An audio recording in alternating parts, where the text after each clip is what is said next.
Please give it up for Robert, everybody!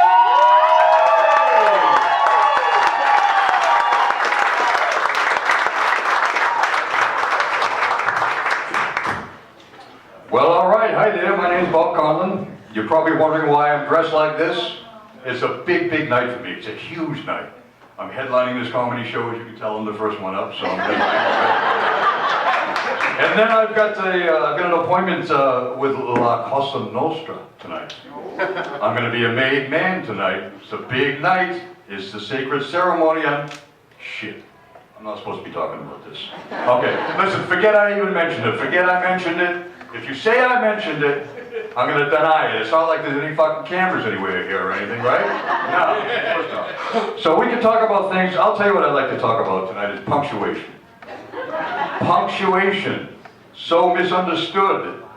For example, if I say the following, why would you people spend good money to come watch your amateurs butcher comedy on a Friday night? Would you put the exclamation point or the question mark first? Does anybody know? Anybody know? I'll tell you, that's a trick question because you would use something called the interrobang. That's right, that's a real punctuation. It's a combination of the two. I know it sounds like some horny detective who wants to take a sexy suspect downtown for questioning. You know, sort of like, hey, let's go, I need to interrobang you for a second. But no, it's real, it's real. And the exclamation point, that poor thing, it's been used so often and so inappropriately that it's become completely devalued. You know, I blame social media, which is a polite way of saying I blame the fucking nimrods who sit at their computer and post things on Facebook like, me and my dog Scruffy had a great day at the beach. Exclamation point, exclamation point, exclamation point. So now what do you got? What do you have now? You've got an exclamation point is like a stick of dynamite with no gunpowder. You know? It's limp and it's lame. It's like a neutered peacock. It's all show and it's no go. And where do you turn? Where do you turn when you need an exclamation point? It's supposed to be the pinnacle of punctuation. There is no super exclamation points, unless Donald Trump gets elected president. And how about the hyphen? What's up with the hyphen, man? Is anybody the hyphen? It's got no identity, the hyphen, at all. I always get the hyphen confused. I get the hyphen confused with a hymen. Which for anybody who doesn't know is a female anatomical part. It's very well disguised. I think I get the two of them confused because they're both intended to put a halt to the action they're involved in, respectively, right? You know, but I really think of them both as inept gatekeepers. You know, you got the hyphen sitting in the guard shack, you know, taking a nap, and all of a sudden this bus pulls up, and oh, what do we got here? Jeez, what? Hey, words, hold up a second, hold up. Jesus Christ is a shitload of yous. All right.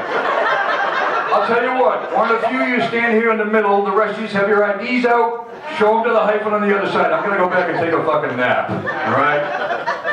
And then you got the hymen. The hymen is sort of like, hold up everybody, okay, just, you know, nice and orderly, please, just one at a time, don't bunch up, forget about the IDs, everybody's welcome.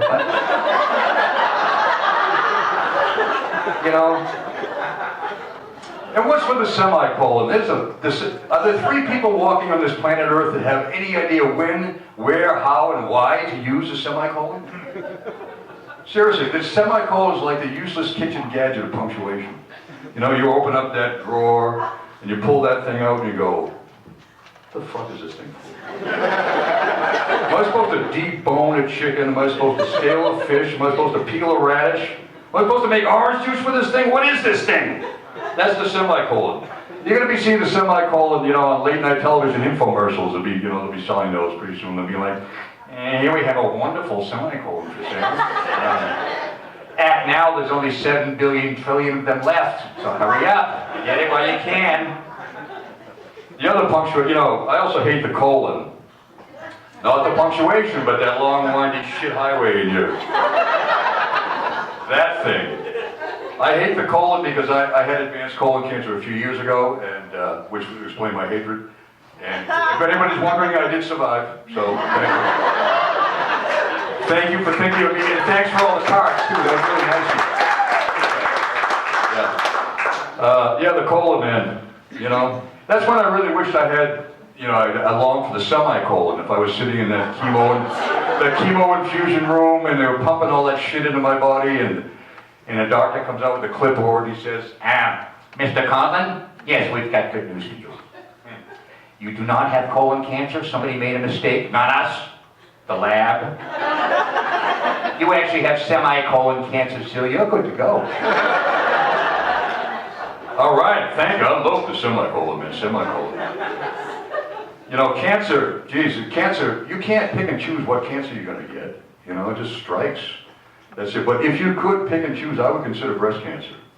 And for any of you out there that are breast cancer survivors, no offense. But think about it. They've got the sisterhood support system is amazing for breast cancer. They got 25-mile walks. You know, they got professional athletes wearing pink uniforms. They got the wet t-shirt contests. You know, granted that could be a little bit of uneven entertainment, but I've heard you can get in for half price.